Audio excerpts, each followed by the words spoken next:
자, 오늘은 너는 뇌물을 받지 말라 이런 제목으로 함께 은혜를 나누겠습니다. 예수님께서 요한복음에 주님의 음성을 들으면 살아나겠다고 말씀하셨어요.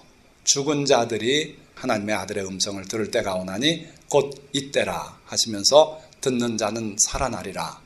자, 그렇게 말씀하셨는데 그 말씀은 영적으로 죽은 자들, 그래서 어둠 속에 처한 영혼들이 예수 그리스도의 음성을 들으면, 그 메시지를 들으면은 영이 살아나고 마치 에스겔 골짜기에 마른 뼈다귀들이 하나님의 음성을 듣고 큰 군대로 일어난 것처럼 그런 기적이 일어난다는 거예요. 자, 그런데 거기에 이어서 또 이런 말씀을 하십니다. 이를 놀랍게 여기지 말라. 무덤 속에 있는 자가 다 그의 음성을 들을 때가 오나니 선한 일을 행한 자는 생명의 부활로, 악한 일을 행한 자는 심판의 부활로 나오리라. 자, 이거는 앞에서 하신 말씀과 거의 비슷한 내용이고 혼동을 일으킬 수 있는 내용 같은데 전혀 다른 말씀을 하시는 거예요. 이거는 마지막 때 예수님이 재림하셔서 부활할 때 그때를 말합니다. 그래서 여기에는 무덤 속에 있는 자가 그의 음성을 들을 때가 오나니 다 일어날 텐데 그 중에 둘로 갈린다는 거예요. 선한 일을 행한 자는 생명의 부활로, 악한 일을 행한 자는 심판의 부활로 나오리라. 그래서 그때 부활은 심판을 받기 위한 부활이다 이거예요. 그래서 주님의 음성을 일찍이 듣고 그러고 주님의 음성대로 살아서 선한 일을 행한 자는 생명의 부활로 나올 것이다. 영생으로 들어갈 것이고, 주님의 음성에도 불구하고 하나님의 계명이 있는데도 불구하고 악하게 살고 죄 속에서 살고 회개하지 않은 영혼은 그때 나와서 심판의 부활로 갈 것이다. 불과 유황으로 타는 못에 던져지겠다 이거죠. 자, 여기서 우리가 명심해야 될 것은 선한 일을 행한 자, 그는 생명의 부활로 가는 것이고, 또 악한 일을 행한 자는 심판의 부활로 나오리라. 오늘 너무도 많은 그리스도인들이 아무리 악하게 살고 뭐했어도 예수님만 믿으면 천국 그냥 훅 가는 걸로 압니다. 그런데 이 말씀은 그렇지 않아요. 내 말을 듣고 나를 믿었다면 선한 행실을 하고 살아야 된다는 거예요. 그렇지 않고 내 말을 듣고 악하게 살고 죄를 범하고 살고 그러고 하나님의 이름을 욕되게 하고 살았다면 그는 구원 못 받을 수도 있다는 거예요. 자, 그래서 오늘날 너무도 많은 교회가 행함을 무시하고 믿음으로 다 천국 간다 그러는데 그렇지 않을 수 있다는 걸 우리는 늘 말하는 겁니다. 그래서 예수님은 나더러 주여 주여 하는 자마다 다 천국 가는 것이 아니고 내 아버지의 뜻대로 행하는 자라야 들어가리라고 분명히 말씀했어요. 자, 뿐만 아니라 내가 율법이나 선지자를 폐하러 온 줄로 생각하지 말라. 폐하러 온 것이 아니요 성취하려 합니다. 이거 완전하게는 아니라 그랬죠. 그러니까 예수님께서 이 땅에 오신 이유는 구약의 많은 하나님의 율법의 말씀 중에 또 선지자들의 말씀 중에 예언되어 있는 바로 메시아의 하실 일들, 그걸 성취하기 위해서 오셨다는 거예요. 그렇지 그 율법이나 선지자를 폐하려고 온 것이 아니다 하시면서 진실로 너에게 이르노니 천지가 없어지기 전에는 율법의 1.1획도 결코 없어지지 아니하고 다 이루어질 것이다. 또 이루어야 할 것이다. 이렇게 말씀하고 있어요. 그래서 하나님의 율법의 여러 가지 계명들, 그것은 하나도 버리지 않고 폐해지지 않고 그대로 존속한다 하는 말씀이에요. 그러므로 누구든지 이 계명 중에 지극히 작은 것 하나라도 버리고 또 그같이 사람을 가르치는 자는 천국에서 지극히 작다 일컬음을 받을 것이다. 반면에 누구든지 이를 행하며 가르치는 자는 천국에서 크다 일컬음을 받으리라. 내가 너희에게 이르노니 너희 의가 서기관과 바리새인보다 더 낫지 못하면 결코 천국에 들어가지 못하리라. 자, 그러면 교회가 예수님의 이러한 가르침과 연관해서 해야 할 일이 무엇인가 보니까 예수님께서 십자가의 대속을 다 이루셨고 그리고 3일 동안 무덤에 계셨다가 부활하셔서 40일 이 땅에 계시다가 결국 자기 장소로 가셨어요. 하나님의 보좌 우편으로 올라가실 때 이렇게 말씀했죠. 마태복음 28장 마지막 절이에요. 그러므로 너희는 가서 모든 민족을 제자로 삼아 아버지와 아들과 성령의 이름으로 세례를 베풀고 내가 너희에게 분부한 모든 것을 가르쳐 지키게 하라. 볼지어다 내가 세상 끝날까지 너희와 항상 함께 있으리라 하시니라. 그러니까 예수님은 하실 일을 다 했습니다. 성취하러 오셨고 모든 걸 다 이루셨고 십자가에서 다 이루었다고 외치시고 영원히 떠나가셨어요. 그래서 자기 일은 다 하신 겁니다. 그러고 이제 하늘로 올라가시면서 이제 성령이 오셔서 교회를 탄생시키고 거기서 또 교회가 할 일들을 명하신 거예요. 첫째, 교회가 할 일은 선교예요. 가서 모든 민족을 제자로 삼아 그리고 아버지와 아들과 성령의 이름으로 세례를 베풀고 자, 가서 전도하라는 거예요. 안 믿던 사람을 믿게 하라는 거예요. 그게 교회 가운데 있어야 돼요. 자, 그렇게 하고 세례를 베풀라 그랬어요. 예수님을 믿기 시작하는 분들에게 주님을 구주로 모시도록 세례를 베풀고 자, 그 다음에 이제 일상적으로 내가 너희에게 분부한 모든 것을 가르쳐 지키게 하라. 이게 교회의 역할이에요. 그래서 예수 그리스도께서 우리에게 주신 교훈들을 하나하나 상세하게 가르쳐서 그들이 일상생활에서 지키도록 하는 게 이게 교회의 기능이다 이거예요. 자, 그렇게 할 때 내가 세상 끝날까지 너희와 항상 함께 있으리라. 자, 그럼 무엇을 가르쳐야 할까요? 교회에서 만일 형제나 자매가 헐벗고 일용할 양식이 없는데 너희 중에 누구든지 그에게 이르되 평안히 가라, 덥게 하라, 따뜻하게 입어라, 배부르게 하라 하며 그 몸에 쓸 것을 주지 아니하면 무슨 유익이 있으리요? 그렇죠? 아주 대표적인 말씀이에요. 그러니까 교회가 해야 될 일 또는 가르쳐야 될 것은요, 추상적인 사랑 이거보다 행함 있는 믿음을 가르쳐야 되겠다 하는 거예요. 그래서 진짜 가난한 성도가 있으면 그의 필요를 채워주고 그리고 병든 사람이 있으면 가서 진짜 마음을 합해서 기도해주고 무슨 문제가 있을 때 서로 기도 제목을 내놓고 마음을 합해서 기도하고 그런 게 있어야 바른 교회다 이거죠.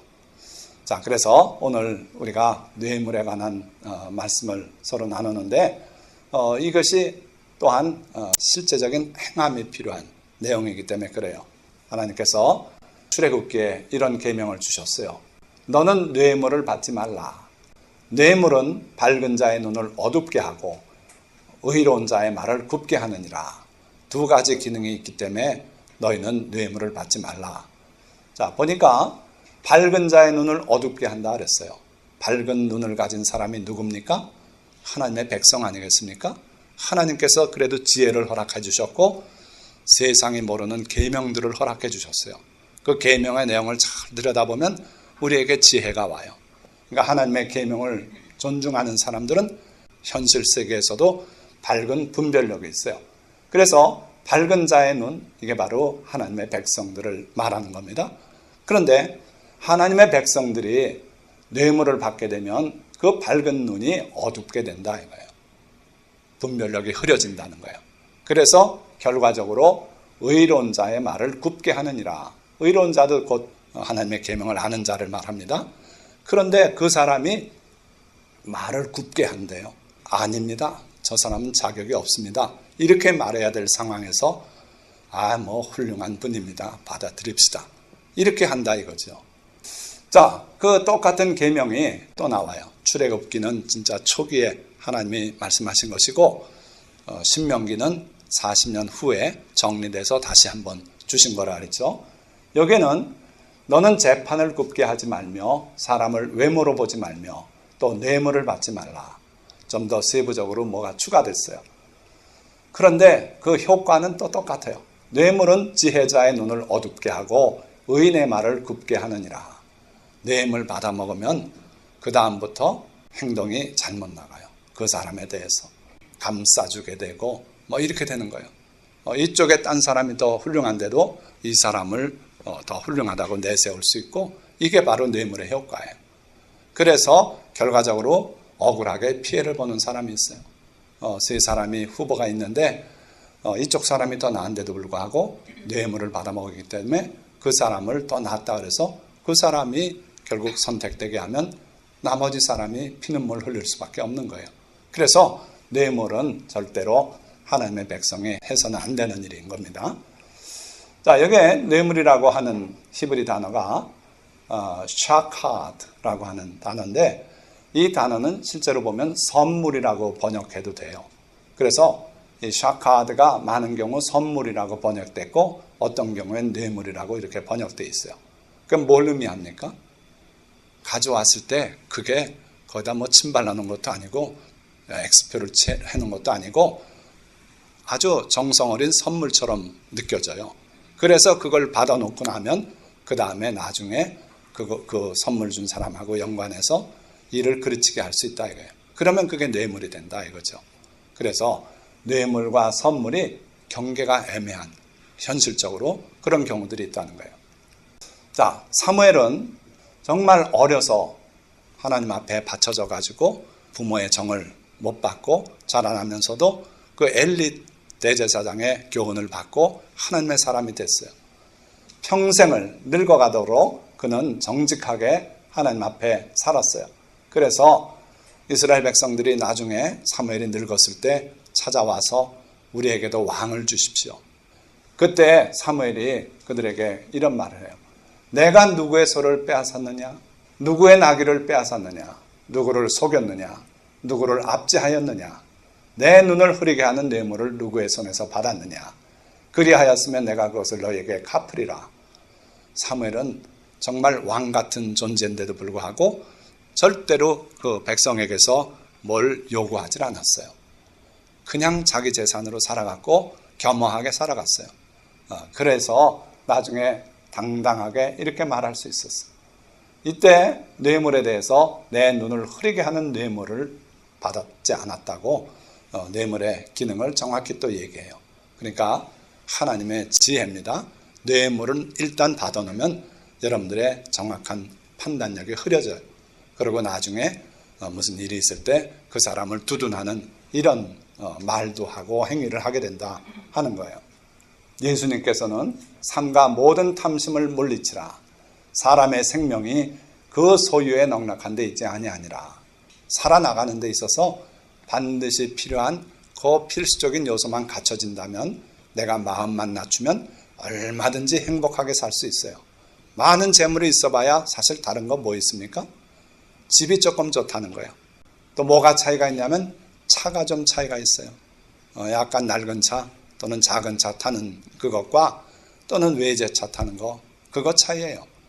그러나 외제차 탔다고 안전을 보장받습니까? 그것도 아닙니다. 다이애나 B가 그 좋은 차 타고 달리다 교통사고로 죽지 않아요? 그래요. 그러니까 하나님께 달린 것이지 우리가 뭐 재물 가지고 생명을 연장할 수도 없는 거고 그런 거예요.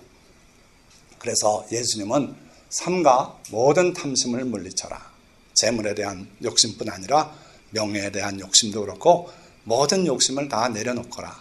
사람의 생명이 그 소유에 넉넉한 데 있지 않다. 자, 이게 바로 뇌물을 피할 수 있는 아주 귀중한 말씀이에요. 그래서 뇌물 받아야 내가 좀 잘 될 것 같고 이런 상황이라면 내려놓으시기 바랍니다. 자, 세례 요한도 이 진리를 또한 말했어요. 군인들도 물어 이르되 우리는 무엇을 하리까 하매 이르되 사람에게서 강탈하지 말며 거짓으로 고발하지 말고 받는 급료를 족한 줄로 알라. 살기 빠듯하고 정말 최저급료인데 그걸 족한 줄로 알래요. 오늘로 말하자면 알바하고 사는 사람 보고도 너 그거 족한 줄 알아라. 좀 너무한 거 아닙니까 주님? 좀 안정되게 그래도 한 달에 한 5, 600해야 살지 않겠습니까? 그렇지 않다는 거예요. 알바 월급 가지고도 만족할 줄 모르면 500, 600 월급 받아도 만족이 안 된다는 거예요. 그래서 만족할 줄 알 때 주님께서 더 주실 줄 믿습니다. 그러니까 만족하는 족한 줄을 아는 그런 사람은 뇌물에 덫에 걸리질 않아요. 그래서 이 말씀들을 기억하시기 바랍니다. 자, 뇌물에 관한 또 다른 말씀들 보면 이익을 탐하는 자는 자기 집을 해롭게 한다. 잘못하면 한 번에 망해버릴 수가 있어요. 뇌물에 덫에 걸리면 그래요. 세상이 얼마나 험악한지 뇌물 주고 나서 그 다음에 뇌물 줬다는 거 아주 협박도 하고요. 보세요. 요즘 그 특검하는 거 보면 전부 녹음해놨어요. 전화한 거. 나중에 자기가 여차하면은 이거 들이밀고 자기는 빠져나오려고 그렇게 해놓고 그래요. 아주 가까운 사이인데도. 또 저 북한에서 탈북한 사람들도 얘기하는 거 보면 6명이 비디오를 봤는데 그 중에 한 명이 찔러서 자기가 그렇게 됐다고. 그런데 지금도 누군지를 모르겠대요. 다 친한 사이인데 정말 형제같이 지냈던 사람인데 그 중에 한 사람이 찔른 거예요. 그래서요. 이익을 탐하는 자는 잘못하면 그 뇌물의 바늘에 걸려서 결국은 집안을 망하게도 한다. 반면에 뇌물을 싫어하는 자는 살게 되느니라. 뇌물은 이익을 탐하는 데서 오기 때문에 이익을 탐하지 않고 뇌물을 싫어하는 자는 살게 된다. 탐욕이 지혜자를 우매하게 하고 뇌물이 사람의 명철을 망하게 하느니라. 눈을 어둡게 한다는 말씀과 똑같은 얘기예요. 그래서 탐욕이 있으면 결국은 지혜로웠던 사람이 어리석은 사람이 돼서 뇌물을 받아들이게 된다. 그리고 그 뇌물이 들어오게 되면 그 사람의 판단력이 흐려져서 결국은 망하게 된다. 그러니까 뇌물이 굉장히 무서운, 우리를 파고 들어오는, 무너지게 하는 그런 죄가 될 수 있다는 거예요. 자, 아까 사무엘 얘기했습니다마는 사무엘의 아들들은 어떤 삶을 살았는가 보니까 그의 아들들이 자기 아버지의 행위를 따르지 아니하고 이익을 따라 뇌물을 받고 판결을 굽게 하니라. 이익을 따라서 받으면 그게 자기한테 이익이 되고 또 저 사람이 또 지위도 괜찮은 분이고 서로 얽혀 설켜 이렇게 주거니 받거니 하면서 그렇게 사는 게 사회생활 하는 방법이다. 이렇게 생각하는 사람들이 있어요. 그래서 이익을 따라서 뇌물을 받고 판결을 굽게 했다. 이 당시에는 제사장이 재판관 역할을 했거든요. 자, 그래서 결국 보면은 뇌물은 이익이 있는 곳에 피어나는 독버섯 같다. 정말 이익이 있는 곳, 그곳에 피어나는 독버섯이 뇌물이다. 그런데 그걸 모르고 냉큼 받아먹으면 결국 사람이 목숨을 잃을 수도 있다는 거예요. 자, 여기에 베드로 사도는 이렇게 말합니다. 인간의 모든 제도를 주를 위하여 순종하되 혹은 위에 있는 왕이나 혹은 그가 악행하는 자를 징벌하고 선행하는 자를 포상하기 위하여 보낸 총독에게 순종하라 이거예요. 그러니까 이 당시는 이제 지금과 다른 제도이긴 했지만 어쨌든 인간의 모든 제도를 주를 위하여 순종해라. 무슨 말씀입니까? 우리가 세상 법을 무시하고 뭐 이런 쓸데없는 법을 만들어가지고 초록불엔 다 그냥 좌회전 할 수 있는 거야. 막 이러고 미국 방식으로 하면은 직진 신호, 초록불이 있을 때는 달리 표현 안 돼 있다면 좌회전이 가능해요. 적어도 버지니아나 메릴랜드는 그렇습니다. 그래서 저기 오고 있는 차가 없는 걸 내 눈으로 보면 가도 되거든요. 그런데 우리나라는 비보호 좌회전이라고 표시 안 돼 있으면 그게 허용이 안 되는 겁니다. 그러니까 어떨 땐 굉장히 속상해요. 미국처럼 저기서 안 오면 가면 되는데 왜 우리는 그걸 허용 안 하는가? 한때는 허용한다고 그랬습니다. 그러더니 또 유야무야 됐어요. 그래서 우리나라는 초록불에도 좌회전을 하면은 안 되는 거죠. 근데 제가 한때는 미국식으로 하자. 그게 합리적이다. 그러고 임의로 그렇게 했는데 우리 사모님은 저보다 준법 정신이 더 훨씬 강해요. 그래가지고 노란불만 스톱 해가지고 갈 수 있는 노란불에도 서야 돼요, 저는. 그런데 오늘 말씀은 우리 사모님이 옳다는 거예요. 그러니까 인간의 모든 제도를 미국과 다른 한국의 제도 불합리하다고 생각되더라도 여기에 사는 한은 그 법을 따르라 이거예요. 그게 왜 그러냐면 주님을 위해서 아름다운 일이다. 네가 목사라고 하는 사람이 그러다 딱지 끊고 가지 말라는데 발 들여놓고 그랬다 잡혀가지고 이름 모르고 그럼 하나님께 영광 되겠냐 하는 거예요. 그래서 인간의 모든 제도를 주를 위해서 순종해라. 이 당시는 왕이 있었으니까 왕에게 순종하고 총독에게 순종하라. 순종뿐 아니라 그들을 존경까지 하라 그랬어요. 자, 그래서 우리가 하나님의 계명이 아니더라도 이 세상의 법이 어떻게 돌아가는지도 좀 알아야 돼요. 자, 그렇다면 이제 뇌물에 관해서 하나님의 계명은 명쾌하게 그걸 받게 되면 눈이 어두워지고 행동이 잘못 나가니까 받지 말라 그러시는데 간단한 겁니다. 근데 현실법을 보면 이게 아주 복잡해요. 그래도 오늘 그걸 좀 소개해 드리려고 해요. 자, 뇌물을 피해야 할 현실적 이유들. 뇌물에 관한 법이요, 3가지나 있어요. 보통은 그렇지 않습니다. 살인 같으면 형법에서만 정하고 있어요. 그런데 뇌물에 관해서는 3가지 법이 있어요. 뇌물에 관한 법이 이렇게 3가지씩 있는 나라는 우리나라가 유일할 거예요. 왜 우리나라는 이렇게 뇌물에 관한 까다로운 법들이 있는가? 성경에 경건한 자가 세상에서 끊어졌고 정직한 자가 사람들 가운데 없도다. 무리가 다 피를 흘리려고 매복하며 각기 금물로 형제를 잡으려 하고 두 손으로 악을 부지런히 행하는도다. 그 지도자와 재판관은 뇌물을 구하며 권세자는 자기 마음의 욕심을 말하며 그들이 서로 결합하니. 자, 이거 이스라엘의 멸망 직전의 모습인데 지금 우리 대한민국도 이 모습 아닌가 하는 거예요. 경건하다는 것은 뭐 옷을 잘 입고 목소리를 잘 내서 기도하고 이게 아니고 진짜 하나님을 두려워하는 걸 말해요. 그래서 참으로 하나님을 두려워서 하나님이 명하신 대로 사는 그런 사람이 세상에서 끊어졌대요. 찾아보기 어렵다. 그리고 정직한 자가 사람들 가운데 없도다. 다 거짓말을 해요. 손에 나고 판다 그러고 이러면서 사실은 폭리를 취하고 그런 세상이다 이거예요. 그리고 무리가 다 피를 흘리려고 매복하며 각기 그물로 형제를 잡으려 하고, 물론 성경에서 형제는 동포를 말합니다. 그래서 동포한테 해를 입히려는 이런 사람들 투성이고 사기쳐서 남의 재산 뺏어먹고 아주 가까운 사이에서 그러고 연예인끼리 그러고 별일이 다 있어요. 그리고 두 손으로 악을 부지런히 행하는도다. 얼마나 바쁘게 사기치느라고 돌아다니고. 자, 지도자들 보세요. 지도자와 재판관은 뇌물을 구하며 뇌물 안 주면 일을 잘 안 해줘요. 그래서 괜히 트집 잡고 시일 늦추고 그러면 기름을 좀 쳐야겠구나.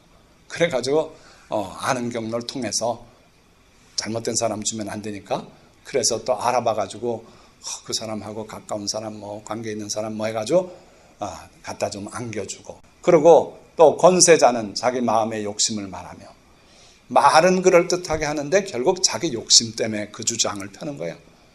그런데 그들이 참 신기하게도 서로 결합을 해요. 서로 힘을 모으고 그리고 누구를 앞세워서 내세우고 그런 일들을 하고 있다는 거죠. 자, 이런 세상에서 결국은 불법이 성함으로 많은 사람의 사랑이 식어지겠다고 예수님께서 예언하셨어요.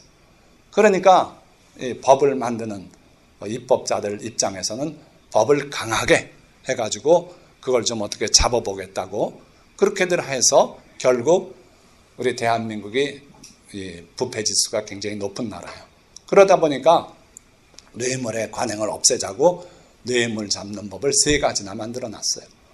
자, 형법상 아까 법이 3가지 있다 그랬죠. 형법이 있고 특가법이 있고 김영란법이 있어요. 그래서 일단 형법상의 뇌물죄의 처벌을 보면 형법 129조, 130조, 132조 있는데 제가 약학을 전공한 사람이 이번에 법학의 오묘한 맛을 봤어요. 설교 준비하느라고 형법 쫙 들여다보니까 너무 재밌어요.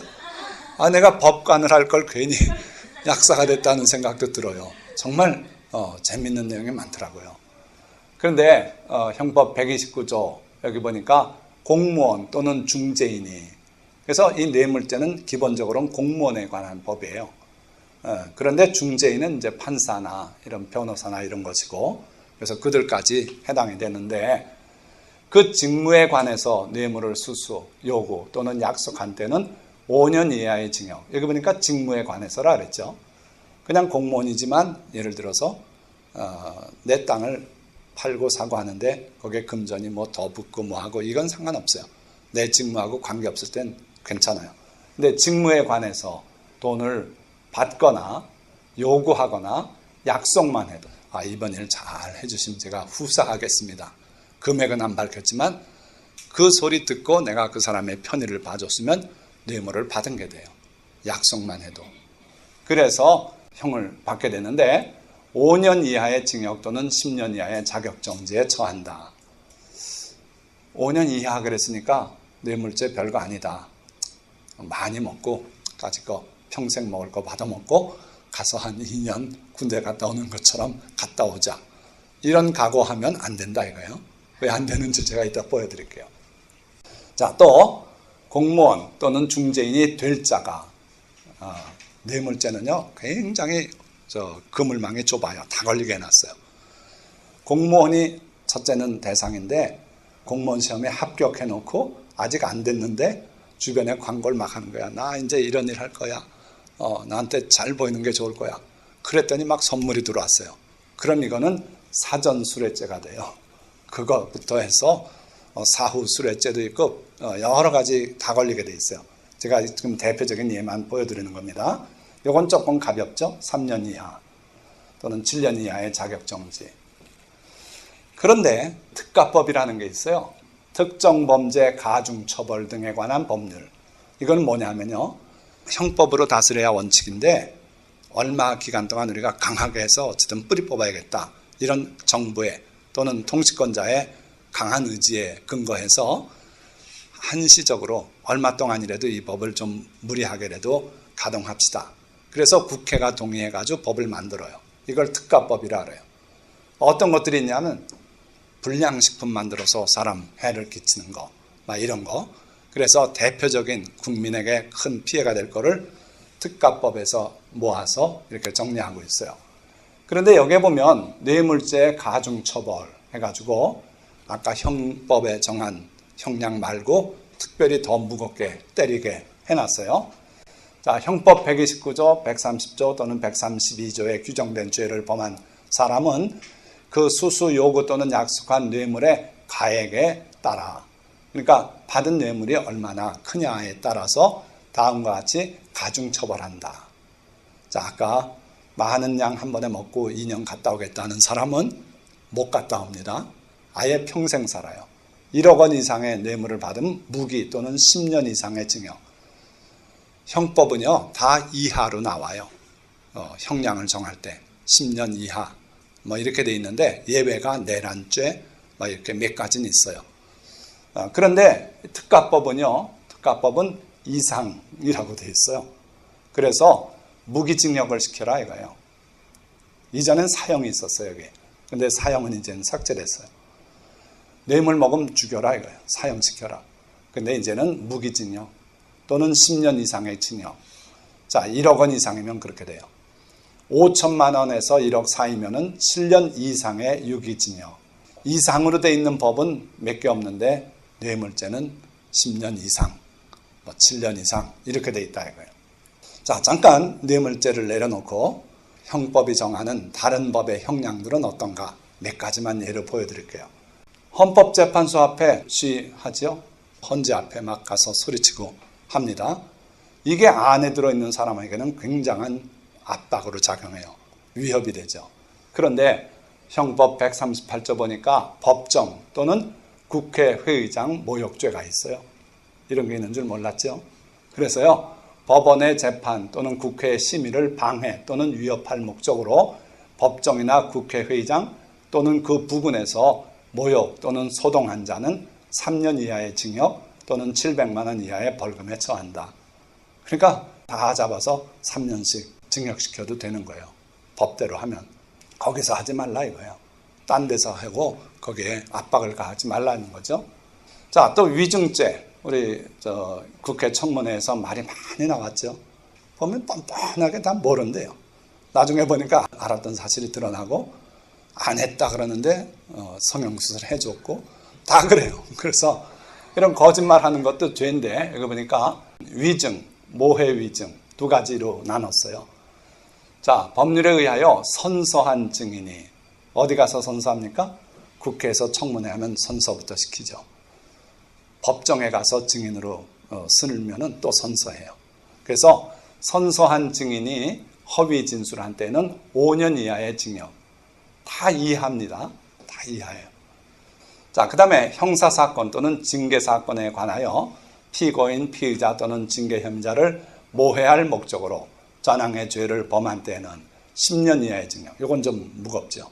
그러니까 내가 봤습니다. 그날 밤에 집에 들어오더니 수도를 틀고 뭘 한참 빨고 그랬습니다. 나중에 보니까 식칼이 거기 있었고, 그러니까 이 사람이 죽였다는 식으로 위증을 하는 거예요. 근데 나중에 보니까 그런 적이 없었다 하면은 이 형사 사건에서 지금 피의자한테 엄한 벌이 내리도록 그렇게 위증했다면 10년 이하의 징역. 그렇습니다. 그러니까 법정에 가서 선서했으면 사실대로만 얘기하라 이거예요. 그 예수님도 예면 예, 아니면 아니어라 하라. 거기서 지나면 그건 다 악으로 쫓아난다. 이렇게 말씀하셨어요. 자, 또 눈에는 눈, 이에는 이의 법이 성경에 있죠.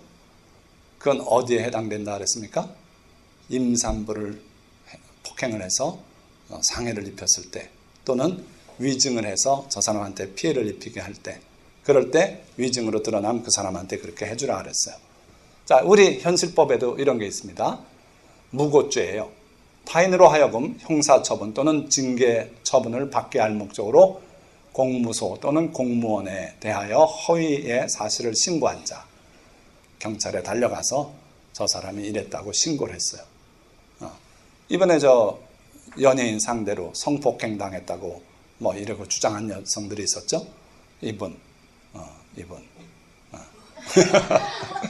그래가지고 그분이 무고죄라는 죄는 무거운 죄입니다 그러면서 자기는 결코 그렇지 않았다고. 결국 수사하고 보니까 이 여인이 거짓으로 고발한 거예요. 그래서 무고죄로 법정에 서게 됐고 아마 형을 받았을 겁니다. 그러니까 있지도 않은 일을 그렇게 일러 바쳐가지고 이 사람한테 피해를 주게 하려고 그러면 그게 무고죄고, 무거워요. 10년 이하의 징역. 굉장히 무거운 죄입니다. 자, 그래서 무고라는 거 이거 쉽게 생각하면 안 된다 하는 것이고, 예배 설교 방해죄가 있어요. 그렇게 잡담하면 여기에 걸릴 수 있습니다. 보세요. 장례식, 제사, 예배 또는 설교를 방해한 자는 3년 이하의 징역 또는 500만 원 이하의 벌금에 처한다. 이런 거 있는 줄 몰랐죠. 누가 우리 교회에 악감을 품고 설교 중에 문을 열고 들어와서 십자가 불은 왜 새벽부터 밝히냐고, 나 잠 못 잔다고. 그러면 그 사람 설교 방해죄로 3년 징역 살 수 있어요. 그러니까 이 목사님의 설교가 방해받지 말아야 되는, 법적으로 보호받는 이런 행위예요. 그러니까 형법 보니까 별게 다 있어요. 재밌는 게 많아요. 자, 낙태죄. 부녀가 약물, 기타 방법으로 낙태한 때에는 1년 이하의 징역 또는 200만 원 이하의 벌금에 처한다. 우리나라에 많은 여성들이 낙태를 합니다. 실제로 그 승낙을 받아서 낙태하게 한 자도 제1항의 형과 같다. 의사도 1년 이하의 징역 살아야 돼요. 약사도 그래요. 요새 그 유산시키는 약이 있죠. 이거 먹게 되면 지금 막 임신된 그 수정란이 떨어져 나가서 유산이 돼요. 자, 그러니까 이거 팔아도 약사도 낙태죄에 걸리고 사 먹은 여성도 걸리고 그렇게 되는 거예요. 그런데 이상하게도 이게 그냥 유야무야 그렇게 팔리고 그러고 있어요. 그런데 법으로는 이게 분명히 있다 이거예요. 자, 다시 돌아와서 뇌물에 관한 특가법. 아까 형량이 무기징역 또는 10년 이상. 얼마일 때? 1억. 1억짜리 수표를 가져왔거들랑 그 자리에서 10,000원이라도 돌려주고 9,999만 원만 받겠다. 그러면은 형량이 확 줄어요. 그러니까 금액에 따라. 그런데 또 다른 특가법에 또 다른 내용이 있어요. 그냥 다른 죄들은요, 벌금을 때리거나 아님 징역을 때리거나. 그런데 뇌물의 경우는 병행해서 때리게 돼 있어요. 그래서 아까 한 5억쯤 먹고 2년 가서 있다가 나와서 그냥 5억 가지고 살련다. 안 된다 이거예요. 왜냐하면 수뢰액의 2배 이상 5배 이하의 벌금을 병과한다. 5억 먹었습니까? 25억까지 벌금으로 때려요. 그러면은 자기 재산 다 팔아도 모자라요. 이게 뇌물이에요. 그래서 법 중에 제일 무서운 법의 하나가 뇌물에 관한 법이다. 그런데 참 은혜로운 법이 또 있더라고요. 형법에. 이거 보세요. 법률의 착오. 자기의 행위가 법령에 의하여 죄가 되지 아니하는 것으로 오인한 행위는 그 오인에 정당한 이유가 있는 때에 한하여 벌하지 아니한다. 참 은혜로운 조항 아닙니까? 판사 앞에 가서 막 싹싹 빌고, 정말 판사님 저는 몰랐습니다. 전혀 몰랐습니다. 그러면 판사가 볼 때 그렇겠다. 그러면 넌 무죄다. 이렇게 해줄 수 있다는 거예요. 이게 바로 우리가 하나님 앞에 회개할 때 모습 비슷해요. 그래서 정말 하나님 다시는 안 그러겠습니다. 그러면 하나님께서는 이 법을 활용해서 그래 예수 그리스도의 보혈로 씻어주마. 그래가지고 죄를 아예 묻지 않는 그 하나님의 은혜가 있어. 그래서 죄를 죄로 여김받지 않는 자는 복이 있다. 이 보니까 국가법에도 이 조항이 있더라고요. 그러니까 하나님께서 당연히 사형에 해당하는 사람을 용서해서 간음에 하다 잡힌 여인을 살려보내지 않습니까? 그런데 이 법이 있긴 있는데 여기에 이제 정당한 이유가 있는 때 하나요. 이게 있어가지고 판사가 자기 마음대로 이 법조항을 써가지고 면제해 줄 수가 없다는 거죠. 그래서 이 법은 있으나마나한 그런 법이 지금 돼 있다 하는 거예요. 참 유감스럽게도 용서와 은혜에 너무 익숙한 우리 그리스도인들이 아닙니까? 죄를 그냥 예수님의 흘리신 보혈로 무조건 다 씻어준다고만 믿어요. 근데 예수님은 막상 뭐라 그러셨습니까? 내 형제에게 원망 들을 만한 일이 있다고 기억이 나거든 제단에 드리려던 예물도 놔두고 급히 가서 형제와 화해해라. 가서 용서를 구하고 그렇게 해서 변상할 건 변상하고 그러고 나서 화해가 이루어진 그 다음에 와서 드리려던 제물을 드려라. 이게 예수님의 교훈이에요. 그러니까 죄의 문제는 그냥 하나님께 구해서 싹 없어지는 게 아니고 갚아야 될 거 갚고 그래야 된다는 거죠. 자, 그런데 오늘 그리스도인들은 너무도 모든 게 다 은혜 하고 그런 소리 하면 그건 율법주의라 그러고 막 이렇게 몰아가면서 그냥 신났어요. 뇌물도 먹고 간음도 하고 그리고 떼 버리기도 하고 뭐 이러면서 그냥 은혜로 천국은 따놓은 당상처럼 그렇게 생각하고 사는데 문제가 있다 이거예요. 자, 여기 또 특가법에 또 하나 주의할 사항이 있는데 이건 뭐냐면요.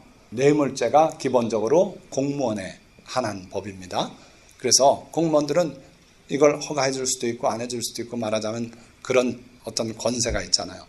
그래서 뇌물을 받지 말라는 건데 나는 공무원이 아니니까 뇌물죄하고는 상관없다. 그렇지 않다는 거예요. 여기 보면 뇌물죄 적용 대상의 확대가 특가법에 명시되어 있어요. 다음 각 호의 어느 하나에 해당하는 기관 또는 단체로서 대통령령으로 정하는 기관 또는 단체의 간부직원은 공무원으로 본다. 이거예요. 자, 여기 심사평가원이라는 기관이 있습니다. 이거는 정부기관이 아니에요. 그런데 정부에서 돈을 내서 이 평가원을 세웠어요. 거기에 계약직으로 들어가서 2년간 거기에 직원으로 일을 한 사람이 있다 합시다. 그런데 그 사람 생각에는 이건 국가기관도 아니고 나는 계약직이고 그러니까 나하고 뇌물죄하고는 관계없다. 이렇게 생각하기 쉬운데 그렇지 않다는 거예요. 계약직까지도 그가 하는 업무의 특성상 간부급에 해당한다. 그러면은 그 사람도 공무원으로 간주해서 그 사람이 받았던 금액이 얼마면은 너는 특가법상 징역 7년 막 이렇게 떨어져요. 그래서 이런 심평원도 그렇고요. 뭐 여러 가지 하다못해 구 보건소의 약사도 그렇고 이거 다 공무원이에요. 공무원으로 보는 직책이거나 그래서 까딱하면 걸릴 수 있어요. 그러니까 차라리 관직으로 진출 안 하는 게 나을 것 같아요. 그냥 자기 약국 차리고 하는 게 제일 속 편하지. 이런 데 갔다가 진짜 저 보건원 같은 데는 그래요. 제가 얘기를 많이 들었어요. 제가 중앙약심위원으로 가서 회의하고 그러면 제자도 있고 하면 인사를 하고 그러는데 그 자리들이 다 위태로운 자리예요. 자기들도 알아요. 그래서 조심하라는 것이고요. 자, 세 번째 법, 김영란법. 자, 이건 또 더 지독한 법이에요. 뭐냐면요. 그동안엔 공무원의 또는 이제 중재자라고 하는 판사나 변호사에 한한 법이었는데 뇌물이 공직자라는 이름으로 확대됐어요. 그래서 누가 공직자인가? 많은 사람들에게 영향을 미치는 그런 게 다 공직자예요. 선생님 다 공직자입니다. 그래 여기 다 해당돼요. 가만히 보니까 우리 사모님만 해당이 안 돼. 자, 공직자라는 이름으로 폭넓게 확대됐어요. 참 이 국회의원 높은 분들은 빠졌죠. 처음엔 그게 다 대상이었는데 자기들은 빼고 입법을 했어요. 그래가지고 어쨌든 여기서 정하는 내용을 보니까 이 뇌물이란 개념이 또 형편없이 확대됐어요. 자, 금지하는 게 세 가지인데 실제 사례를 하나 들려드리는 게요. 여러분들 스승의 날, 옛날 같은 카네이션 선생님한테 드리고 선물 드리고 이랬는데 카네이션도 안 된다는 거예요. 이게 국민권익위원회가 이 법에 유권 해석을 해서 카네이션도 안 된다. 이렇게 발표했어요. 그러니까 교원단체 총연합회, 교총에서 성명을 했어요. 60여 년간 이어져 온 사제지간의 아름다운 전통을 어떻게 너희가 그렇게 위법이라고 판단하냐 했는데 그건 한마디 질러본 소리고 결국은 카네이션도 안 되는 거로 돼버렸어요. 왜 안 될까요? 3, 5, 10 법에 어긋납니까? 식사는 3만 원 넘기면 안 되고 선물은 5만 원 넘기면 안 되고 축의금은 10만 원 넘기면 안 돼요. 직무에 상관없이 금품 등의 제공 및 수수를 금지하고 있는 거예요. 그러니까 내가 공직자에 해당한다면 무조건 3, 5, 10을 넘겨받으면 안 돼요. 직무에 관계없어도. 이해가 되십니까? 지금 내가 선생님이에요. 그런데 주변에서 식사 대접을 해줬는데 5만 원짜리 식사를 뷔페식을 해줬어요. 그러면 일단 나는 그 사람이 자녀가 내 학생도 아니고 아무 관계 없어도 안 돼요. 그러니까 공직자인 사람은 어쨌든 3, 50 이상을 금품을 수수하면 안 돼요. 그래서 거기에 해당하는 게 이제 3, 50이고 조금 아까 카네이션은 뭐냐 하면요. 금액 상관없이 금지된 게 있어요. 내 직무에 관계된 사람이 주면 커피 한 잔이라도 받으면 안 돼요. 아시죠? 그래서 부정청탁으로 이어질 수 있는 금품 등의 수수는 금액 상관없이 금지. 예를 좀 보여드릴게요. 촌지를 받습니다. 옛날엔 스승님들이 월급이 없이 훈장님이 학생들을 가르치죠. 그러니까 그 집집에서 뭐 떡을 해가지고 오기도 하고 뭐 이렇게 해서 그걸로 근근히 먹고 사셨어요. 그게 전통의 촌지예요. 근데 오늘날 교사 선생님들은 월급을 받기 때문에 촌지는 받으면 안 된다는 거죠. 자, 교탁에 올려진 캔커피. 교수일 때 한남대 가서 강의하면 걔들이 올려줬어요. 지금은 그걸 먹으면 안 돼요. 왜냐하면은 금액에 관계없어요. 나와 그들 간에는 관계가 있어요. 내가 교수고 학점을 나중에 줄 테고 그런데 이거 올려드리면 좀 더 학점을 좋게 해주십시오 하는 뜻이 담길 수가 있어요. 그러면은 안 된다 이거예요. 금액에 관계없이. 그래서 부정한 청탁으로 이어질 수 있는 이 관계에서는 아무것도 안 된다. 그래서 스승의 날 카네이션도 이게 3만 원이 아니라 2천 원짜리라도 받으면 안 된다 이거예요. 그걸 꽂아준 학생 얼굴 잘 기억하고 아이 착하다 이 녀석. 그래가지고 나중에 평가를 좋게 할 수 있죠. 성실하고 뭐 스승을 알아보고 어쩌고 그렇게 쓰면 안 되기 때문에 받으면 안 된다는 거예요. 자, 그러니까 이게 이제 아까 봤던 뇌물하고는 조금 다른 것 같기도 하지만 어쨌든 뇌물 받지 말라는 데서 확대가 돼서 이렇게 폭넓어진 게 바로 김영란법이에요. 자, 그러면 이제 결론입니다. 여러분들이 이 뇌물죄 또는 김영란법이라든지 여타 또 그거와 관계없는 법 다 포함해서 이게 덫처럼 다가와요. 그래서 그런 법망에 걸리지 않으려면 너희는 여호와를 두려워하는 마음으로 삼가 행하라. 행동을 함부로 하지 말고 정말 세심하게 주의하면서 그렇게 행하라. 하나님을 두려워하는 마음으로. 이걸 뭐 세상의 법이 그렇다고 해서 특가법이 무섭다고 그러지 말고 하나님께서 그걸 금하지 않으셨는가. 우리가 정직하고 솔직하게 정의롭게 살라고 하나님 말씀하지 않는가. 그러니까 하나님을 두려워하는 마음으로 행하라. 우리의 하나님 여호와께서는 불의함도 없으시고 치우침도 없으시고 뇌물을 받는 일도 없으시니라. 하나님은 뇌물 받는 하나님 아니시다. 헌금 많이 했다고 그거 보고 그 사람 면해주고 이러지 않으신다 이거예요. 그러니까 하나님이 그러신 분이니까 너희도 내가 거룩하니 너희도 거룩하라고 하신 하나님 말씀대로 하나님 앞에서 살라 이거예요. 달리 표현한다면 코람데오의 삶이에요. 그러니까 하나님 앞에서 이런 하나님을 내가 믿는데 하나님이 내 삶을 보고 계시니 내가 바로 살아야 된다. 이 자세만 있으면 여러분들은 법망에 아무 두려움 없이 살 수 있어요. 자, 마지막 말씀이에요. 오직 공의롭게 행하는 자, 정직히 말하는 자, 토색한 재물을 가증히 여기는 자, 손을 흔들어 뇌물을 받지 아니하는 자, 귀를 막아 피 흘리려는 꾀를 듣지 아니하는 자, 눈을 감아 악을 보지 아니하는 자, 오직 주님만 바라보고 이 세상의 악에 관여 안 하고 자기가 그거 동참하지 않고 뇌물은 손을 흔들어서 안 된다고 명확하게 거절하고 이런 자는 그는 높은 곳에 거하리니 견고한 바위가 그의 요새가 되며 그의 양식은 공급되고 그의 물은 끊어지지 아니하리라. 그렇게 살면은 월급만 가지고 어떻게 삽니까? 다 살게 하나님이 돌봐주시겠다는 거예요. 그의 삶은 높은 곳에 하나님과 대화하고 하나님과 동행하는 그러한 삶을 살게 될 것이고 그의 양식은 하나님이 공급하시고 그의 물도 끊어지지 아니할 것이다. 그의 삶은 하나님이 지켜서 그의 요새가 되시겠다. 이게 하나님의 약속이에요. 그래서 여러분들이 어떤 위치에 가든지 절대로 그런 데 연루되지 않고 깨끗한 삶을 사시기를 주님의 이름으로 축원드립니다. 자, 말씀을 맺습니다. 하나님은 우리에게 뇌물을 받지 말라고 명하셨어요. 그러니까 하나님의 계명이기 때문에 우리가 뇌물은 받지 말아야 돼요. 근데 이 뇌물이 아까 말씀드린 것처럼 샤카드, 뇌물과 선물이 애매할 때가 있어요. 그래서 선물도 되도록 안 받으시는 게 사실은 이런 위험에 빠지지 않는 거죠. 여러분들이 공직에 있을 때 특히 그래요.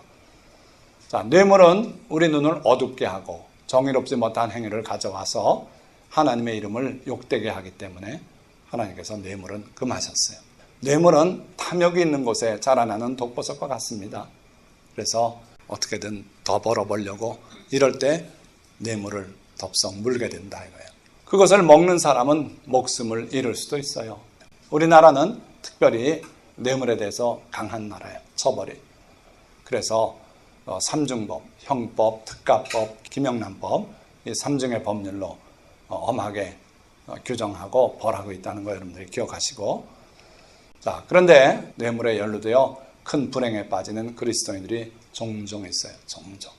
그래서 내일은 아니다, 관계없다 그렇게 생각하지 마시고 여러분들이 여러분 아니면 남편이라도 부인이라도 이런 데 연루되지 않도록, 그리고 다른 성도들도 그런 데 끼지 않도록 그렇게 조언할 수 있는 여러분들이 되시기를 축원드립니다.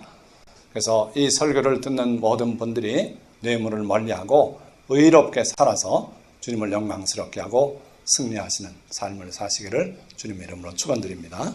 기도하겠습니다.